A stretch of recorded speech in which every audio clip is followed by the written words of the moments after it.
ইমানের সামনে এমন ভাবে নতি স্বীকার করতে বাধ্য হয়, অনেক সময় দেখবেন চোখে চোখ রেখেও কথা বলতে পারে না, কারণ পাপীর ভেতরে একটা পাপবোধ আল্লাহ ঢেলে দেন। ইচ্ছায় বা অনিচ্ছায় নেককারদের সামনে নিজেকে নত করতে সে বাধ্যই হয়। আড়াল থেকে বহুত কিছু বলতে পারে, তো সামনে আসলে বিড়ালের মতো হয়ে যায়, তখন আর বাঘের হুঙ্কারও থাকে না, আর তখন আর বাতিলের তার আলাদা হালতগুলো থাকে না। দেখবেন বাংলাদেশের মধ্যে বেদাতিরা এবং আরো বহুত শ্রেণীর লোকেরা আড়াল থেকে কত গালিগালাজ করে, তো সামনে আসলে মুখ দিয়ে একটা কথা পর্যন্ত বের হয় না। এই যে এখানে একটা চিরকুট আসলো যে মুন্সিগঞ্জে এক ছেলে আল্লাহ নবী সাল্লাল্লাহু আলাইহি সাল্লামকে নিয়ে কটূক্তি করেছিল, আজকে তাকে গ্রেফতার করা হয়েছে। হ্যাঁ, হিন্দু ছেলে, আলহামদুলিল্লাহ সুম্মা আলহামদুলিল্লাহ। যদিও এর শাস্তি তো ইসলামে হলো, ইসলামে আদালত থাকলে এর শাস্তি ছিল মৃত্যুদণ্ড, তো এখন তো ব্লাসফেমি আইন নাই, কি হবে আল্লাহ ভালো জানে। তো এই যে লোকগুলো দেখবেন এখন ফেসবুকের কারণে সবচাইতে বেশি গালিগালাজের সুযোগ পাচ্ছে। আগে ছিল ব্লগ, এখন হলো ফেসবুক। কিন্তু সামনাসামনি মুসলমানের সামনে হুজুর লাগবে না, সাধারণ মুসলমানের সামনে দাঁড়িয়ে আল্লাহর নবীজিকে গালি দিবে, ওই কলেজে এখনো হয় নাই। কারণ খুব ভালো করে জানে বেনামাজি হোক, বেরোজাদারি হোক, দাড়িহীনই হোক, আর যত বড় পাপী হোক, নবীর সামনে যদি গালিগালাজ করে ও যে জান নিয়ে ফিরতে পারবেন এই নিশ্চয়তা ওর খুব ভালো মতো আছে। তাহলে আল্লাহর জন্য কোরবানি দেওয়ার মানসিকতা এখন থেকে দিলে তৈরি করবেন যে যতবার গুনাহের সুযোগ আসবে ততবার আমি প্রমাণ করব এটা যে আসলেই আমি আল্লাহকে ভালোবাসি। পরীক্ষা না আসলে নিজেকে তুলে ধরার সুযোগ থাকে না। পরীক্ষা যখন আসে, ইনদাল ইমতিহান ইকরামুর রাজুল আও ইউহান, তা আমাদের সামনে ইমানের যতবার পরীক্ষা আসবে এই গুনাহগুলো হলো পরীক্ষা। প্রত্যেকবার আপনি আল্লাহর দিকটাকে প্রাধান্য দেন, শয়তানের দিকটাকে আপনি নাকচ করে দেন। কারণ কালিমার মূল কথাই এটা, লা ইলাহা মানে নাকচ, আর ইল্লাল্লাহ মানে সাব্যস্ত। শয়তানের দিক নাকচ করব, আল্লাহর দিকটারে আমি তুলে ধরবো, উপরে রাখবো, সাব্যস্ত করব। এটাই হলো ইমানের মূল কথা। এভাবে যতবার পরীক্ষা দেবেন আপনার ইমানে তত নূর তৈরি হবে। একদিন সেই নূর এতটা পাওয়ারফুল হবে, সেই নূর থেকে আলো সংগ্রহ করার জন্য গোটা দুনিয়া থেকে ইনশাআল্লাহ মানুষজন ছুটে আসবে। পারবেন তো ইনশাআল্লাহ? তাহলে দুইটা ওষুধ বললাম। এক নম্বর ছিল আল্লাহর জিকির বেশি থেকে বেশি করব। দুই নম্বর হলো যতবার গুনাহের সুযোগ আসবে আমি নিজেকে তুলে ধরবো যে আল্লাহ আমি তোমাকেই বেশি ভালোবাসি। কারণ আল্লাহকে যে বেশি ভালোবাসি প্রমাণ করার সুযোগই এই জায়গা, যে নফসকে প্রাধান্য দিলাম নাকি আল্লাহকে প্রাধান্য দিলাম। কোরআন বলছে আফারাআইতা মান ইত্তাখাযা ইলাহাহু হাওয়া, হে নবী আপনি কি ওই ব্যক্তিকে দেখেছেন যে নিজের নফসকে, নিজের খেয়াল খুশিকেই নিজের ইলাহ, নিজের মাবুদ বানিয়ে নিয়েছে। আল্লাহ আমরা নফসকে ইলাহ মাবুদ বানাই নাই। লা ইলাহা ইল্লাল্লাহ, তুমি ছাড়া আর কাউকে ইলাহ মানি না, আর কাউকে মাবুদ মানি না। কোন তাগুতকে আমরা স্বীকার করি না, সেই তাগুত নফসি হোক, সেই তাগুত শয়তানি হোক, সেই তাগুত ফেরাউন হামান নমরুদ কারুনি হোক, সেই তাগুত জামানের আবু জাহালি হোক, কোন তাগুতকেই মানি না। সব তাগুতকে না বললাম, একমাত্র তোমাকে হা বললাম। মনে থাকবে তো ইনশাআল্লাহ? 3 নম্বর ওষুধ সেটা হলো যাদের দিলে আল্লাহর মহাব্বত আছে, যাদের দিলে আল্লাহর মহাব্বত আছে তাদের কাছে গেলেও অন্তরে ধীরে ধীরে মহাব্বত আসতে থাকে। আতরের দোকানে গেলে আতর কেনেন বা না কেনেন নিজের গায়েও একটা সুঘ্রাণ লাগে।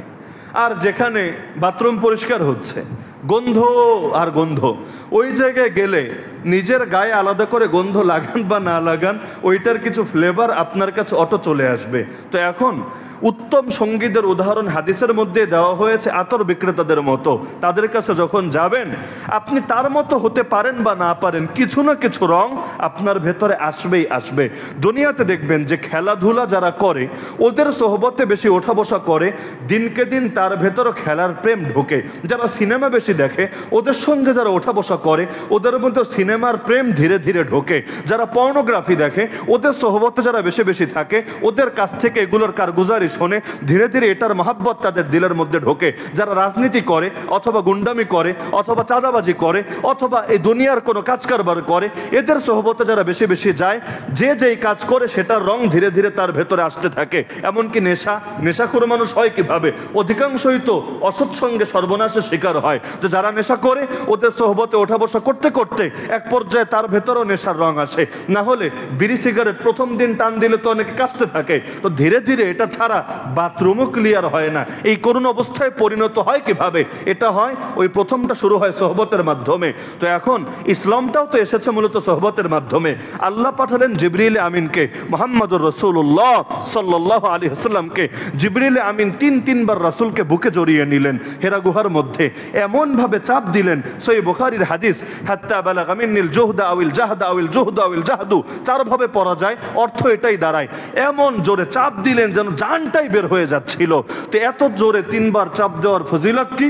ফজিলত হলো, প্রথমবার যখন বলল নবী পড়েন, নবী বললেন আমি তো পড়তে পারি না। দ্বিতীয়বার বলল পড়েন, আমি তো পড়তে পারি না।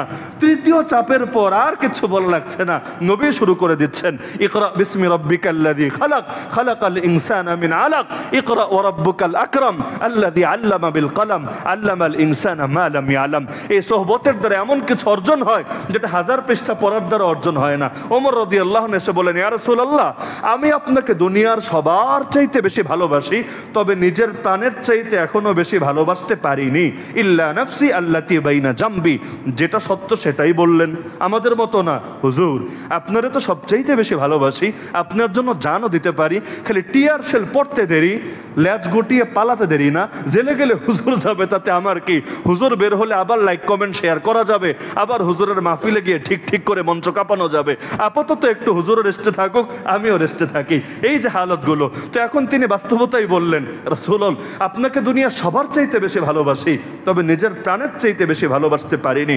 আল্লাহ নবী বললেন, ওমর, এখনো তোমার ঈমান পরিপূর্ণ হয়নি। আল্লাহ রাসূল সাল্লাল্লাহু আলাইহি ওয়াসাল্লাম কি এক নজর দিলেন, সুবহানাল্লাহ। মুহূর্তের মধ্যেই, আলাদা কোনো জিকির আজকার নাই, কোনো তেলাওয়াত নাই, কোনো মুরাকাবা নাই, কোনো সিয়াম, কোনো কিয়াম, কিছু নাই। আল্লাহ রাসূলের সেই নজরের মধ্যে কি এমন ছিল? ওমর মুহূর্তেই বলে উঠলেন, ইয়া রাসূলুল্লাহ, এখন তো আমি আপনাকে বাস্তবে আমার নিজের চাইতেও বেশি ভালোবাসি। আল্লাহ রাসূল বলেন, আল্লাহ ইয়া ওমর, হে ওমর, এখন তোমার ঈমান পরিপূর্ণ হয়েছে। এক সাহাবী এসে বলেন, ইয়া রাসূলুল্লাহ, আমার তো জিনা করতে মন চাচ্ছে। কি পরিমাণ ফ্রি সম্পর্ক রাখা দরকার শাইখের সাথে, আল্লাহ রাসূলের সাথে দিলের এই হালতটাও শেয়ার করছে। ইয়া রাসূলুল্লাহ, আমি কন্ট্রোল করতে পারছি না, আশঙ্কা করছি আমি শীঘ্রই জিনায় লিপ্ত হয়ে যাব। এই যুগে তো বলার আগেও 10 বার ভাববে, না জানি জুতার বাড়ি দিয়ে আমারে বিদায় করে। থাক বাবা, এটা আমি বুঝবো, আল্লাহর সাথে হুজুরের সামনে বলা যাবে না। কিন্তু আল্লাহ রাসূলের সামনে বললেন। আল্লাহ রাসূল কোনো ধমকও দিলেন না, জাস্ট 2টা কাজ করলেন, 2টা কাজ। প্রথমে একটা যুক্তি দিলেন। কি যুক্তি? আচ্ছা, তুমি কার সাথে জিনা করবা? তুমি কি এটা পছন্দ করবা তোমার মায়ের সাথে, তোমার বোনের সাথে, তোমার স্ত্রীর সাথে কেউ জিনা করুক? সে বলল, আল্লাহর কসম, প্রশ্নই আসে না।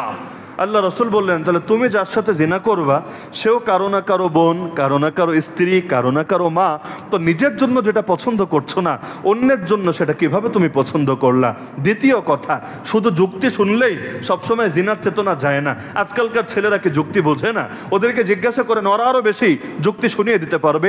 আরে আল্লাহর কসম করে বলি, আল্লাহর রহমত আর নবীজির বরকত যদি না পেতাম, যেই পরিমাণ জিনা এক বাংলাদেশেই হচ্ছে, এক বাংলাদেশে, আরো খাস করে বললে এক বিভাগীয় শহর বা এক রাজধানীতেই হচ্ছে, গোটা বাংলাদেশ আযাব আর গজব দিয়ে ধ্বংস করার জন্য এটাই যথেষ্ট ছিল। অতীতে দেখবেন এর চাইতে কম পাপ করেও জাতির পর জাতি শেষ হয়ে গিয়েছে। আর এখন জিনা, আর যদি জিজ্ঞাসা করা হয়, বলতো বাংলাদেশে সবচাইতে সস্তা কোন জিনিস, অধিকাংশ মানুষ বলবে নারীর ইজ্জত। এত সস্তা, বিড়ির চাইতেও সস্তা, সিগারেটের চাইতেও সস্তা, মানে দুনিয়ার সবচাইতে সস্তা বস্তুতে পরিণত হয়ে গিয়েছে। এমনকি এগুলোকে লোকে এখন কিছু মনেই করছে না। তো বিদেশের কথা রাখেন, আমেরিকায় কি হয়, ইন্ডিয়ায় কি হয়, এগুলো তো আগে পত্রিকা টেলিভিশনে দেখতেন। আরে এক বাংলার জমিনে এত পরিমাণ জিনা হচ্ছে, আরে আল্লাহ হেফাজত করুক। শুধু এটাই ভাবি যে আল্লাহর বিশেষ রহমত আর নবীজির বরকত যদি না পেতাম, এত কবিরা গুনাহ করার পর দুনিয়ায় টিকতে পারতাম না। অতীতে এক কবিরা গুনাহ করে এক জাতি শেষ, মাপে কম দিত, এক জাতি বরবাদ, সমকামিতা করত, এক জাতি বরবাদ। আর